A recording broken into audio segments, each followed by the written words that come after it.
السلام علیکم ورحمۃ اللہ وبرکاتہ۔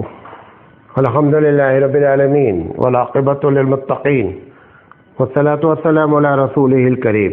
محترم حضرات، آج جمعرات ہے اور 13 مئی 2021۔ کچھ سوالات بہت ضروری تھے، ورنہ آج پروگرام کرنے کا ارادہ نہیں تھا، لیکن کچھ سوالات بہت ضروری آئے ہوئے تھے تو ہم نے سوچا لاؤ چھوٹا سا ایک پروگرام کر لیا جائے۔ سب سے پہلی چیز یہ کرونا کا جو دور چل رہا ہے، اللہ سب کی حفاظت فرمائے، جس میں بہت سے لوگوں کے عزیز و اقارب کا انتقال ہوا ہے۔ تو بھارت میں ایک رواج گہروں سے کہ اگر کبھی کسی کا انتقال ہو جاتا ہے تو اس کے بعد جو پہلا تہوار آتا ہے تو ایسی شکل میں اس تہوار کو لوگ نہیں مناتے ہیں اور غم کا اظہار کرتے ہیں۔ دیکھیں، یہ غیروں سے لیا ہوا ایک طریقہ ہے۔ اسلام اپنی ایک شناخت رکھتا ہے، اپنا آئیڈینٹیفیکیشن رکھتا ہے۔ حبیب مصطفیٰ صلی اللہ علیہ وسلم نے اس بارے میں ہماری کیا رہنمائی کی ہے، ہم کو اس کا دھیان رکھنا چاہیے۔ نبی کریم صلی اللہ علیہ وسلم نے فرمایا کہ 3 دن سے زیادہ غم کسی کا نہیں منانا چاہیے۔ دیکھیں، غم ہونا الگ چیز ہے اور غم منانا الگ چیز ہے۔ غم منانے سے منع کیا گیا ہے۔ کسی کے بیٹے کا انتقال ہوا ہے، پہلی عید آ رہی، اس کو یاد کرنے کے اس کو یاد آتا ہے، غم ہوتا ہے، یہ ایک الگ مسئلہ ہے۔ لیکن غم منانے کا مطلب یہ ہوتا ہے کہ ہم کپڑا نہیں بدلیں گے، ہم نہائیں گے نہیں، ہم عید کی سنتیں نہیں ادا کریں گے، ہم اپنے گھر میں اچھا پکوان نہیں کریں گے۔ جو ظاہری چیزیں کی جا سکتی ہیں، جو ہمارے بس میں ہیں، اگر بندہ اس کو چھوڑتا ہے تو یہ شریعت کے خلاف ورزی ہے۔ گویا یہ کہنا چاہتا ہے کہ اللہ تعالیٰ آپ ہمارے بندے کو مارے اور ہم آپ کے کہنے پر جو ہے وہ خوشی منائیں، تو یہ گویا اللہ سے جنگ کا ایک طریقے سے ایک ماحول پیدا کیا جاتا ہے۔ لہذا اس کا شریعت سے کوئی تعلق نہیں ہے۔ موت اور زندگی اپنے وقت پر ہوتی ہے اور سب کو مرنا ہے۔ لہذا اگر کوئی ہمارا قریبی انتقال کیا ہے تو اس کی وجہ سے عید کی خوشیاں نہ منانا غلط ہے۔ عید کی خوشی منانے کا حکم اللہ اور اس کے رسول کی جانب سے ہے۔ لہذا اللہ اور رسول ہمیشہ مقدم رہتے ہیں۔ جو دنیا کے ریت رواج رسم ہماری جو ہے وہ کیا کہتے ہیں تہذیب، یہ سب نیچے ہوتی ہیں۔ لہذا ایسا کرنا شرعی لحاظ سے ایک دم غلط ہے۔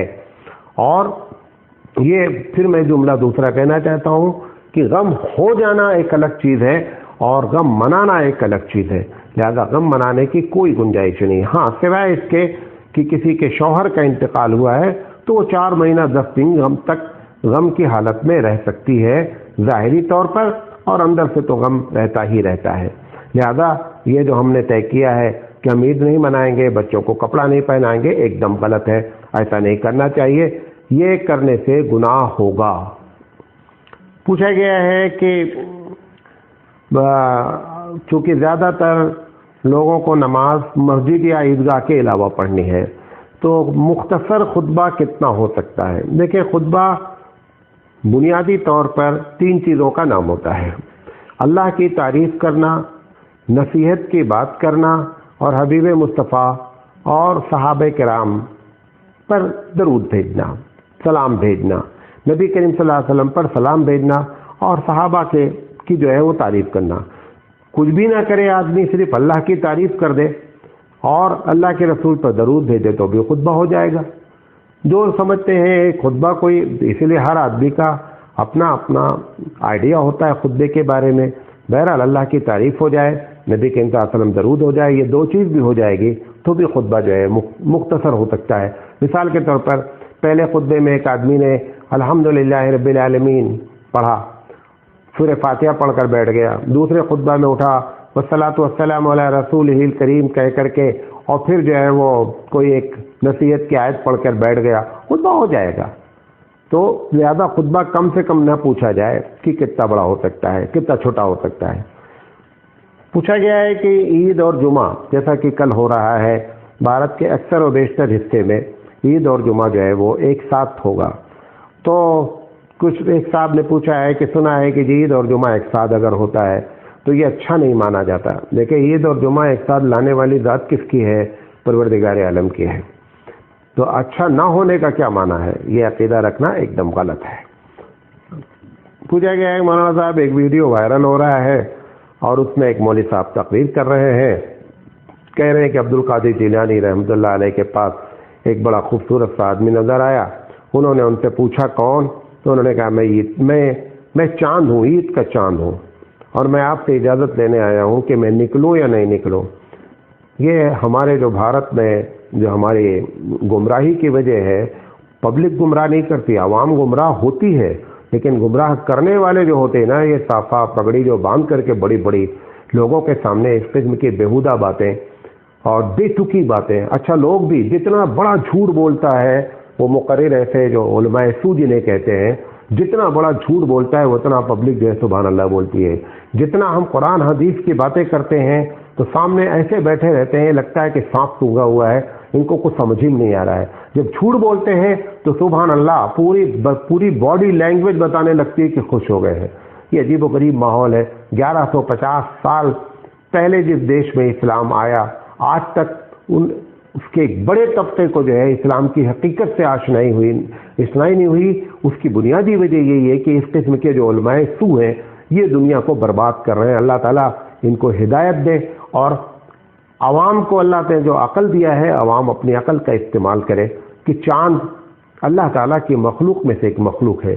وہ عبد القادر جیلانی رحمۃ اللہ علیہ کی مخلوق نہیں کہ ان سے اجازت لینے آئے گی۔ عبد القادر جیلانی خود مخلوق ہے، بہت بڑے بزرگ ہیں، اس میں دو رائے نہیں، لیکن وہ بھی مخلوق ہے، اللہ کی مخلوق ہیں، اللہ کے بندے ہیں، اللہ کے سامنے کسی کی کیا حیثیت ہے۔ لیکن جب انسان کی عقل خبت ہوتی ہے نا تو اس کو کوئی بات سمجھ میں نہیں آتی ہے۔ بہرحال اللہ ہماری حفاظت فرمائے۔ پوچھا گیا ہے کہ ہمارے علاقے میں جب عید کا دن ہوتا ہے تو لوگ جب ایک دوسرے کو وزٹ کرتے ہیں، رشتہ دار، تو سب لوگ آتے ہیں، عورت مرد جو بھی آتے ہیں، سب غیر محرم نامحرم اس بات کا کوئی خیال نہیں ہوتا ہے، اور سب سے ہاتھ ملایا جاتا ہے۔ حقیقت میں کہنا کہ شیطان چھوٹا رہتا ہے۔ شیطان رمضان بھر تو بند تھا، اب عید والے دن چھوٹا ہے، تو چھوٹتے ہی اس کو کیا کرانا ہے؟ ہر شریعت کی مخالفت کرانا ہے، ہر شریعت کی مخالفت کراتا رہتا ہے۔ اب آپ بتائیے کیا عید کا مطلب یہ ہو گیا کہ شریعت کا اصول بدل گیا، محرم غیر محرم محرم بن گیا؟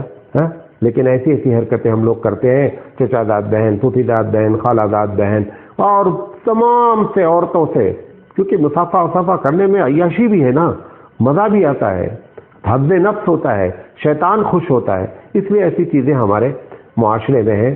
شریعت کا ہر حال میں جو ہے وہ ہم کو پاک اور لحاظ رکھنا چاہیے۔ پوچھا گیا مولانا صاحب چاند کا کیا مسئلہ ہے؟ یہ بڑا معاملہ عجیب و غریب ہے، آپ اس پر کچھ ہماری رہنمائی کریں۔ میں آپ کو ایک چاند کی سائٹ بھیج رہا ہوں، آپ اس کو دیکھیں۔ تو اس بہرحال لمبی چوڑی بات ہے، یہ ہمارے دوست ہیں مراد آباد کے، جو ہے وہ شکلائی صاحب ہیں، اور انہوں نے وہ بھیجا تھا مجھے۔ تو اس میں یہ لکھا ہوا تھا کہ مراد آباد میں چاند جو ہے وہ کل، مطلب آج تو کیا کہتے ہیں جمعرات ہے، بدھ والے دن وہ سائٹ پہ دکھلا رہا تھا کہ مراد آباد میں 5:49 پہ صبح چاند گویا کہ طلوع ہو گیا، مطلب چاند پیدا ہو گیا۔ تو جو لوگوں کا اعتراف تھا، یا ویسے ہی بہت سے لوگوں کا اعتراف تھا کہ صاحب ایسا ہے کہ جب ہم سائنس کی بات مانتے ہیں اور ان کے کہنے پر مغرب کی نماز، عشاء کی نماز، سورج کا ڈوبنا، سورج کا طلوع ہونا، سب کچھ جب ہم مانتے ہیں، جب وہ کہہ رہے ہیں کہ چاند مراد آباد میں، ایک مراد آباد مثال دے رہا ہوں کہ نظر آ رہا ہے، اور 7:10 پہ شام تک وہ نظر آتا رہے گا، اور وہ نیچے سے اٹھ کر 3 ڈگری تک رہے گا، لیکن انسان کی آنکھوں سے نظر نہیں آئے گا، تو پھر ایسی شکل میں ان کی بات کو ماننے میں کیا اعتراض ہے جب ساری باتیں مانتے ہیں؟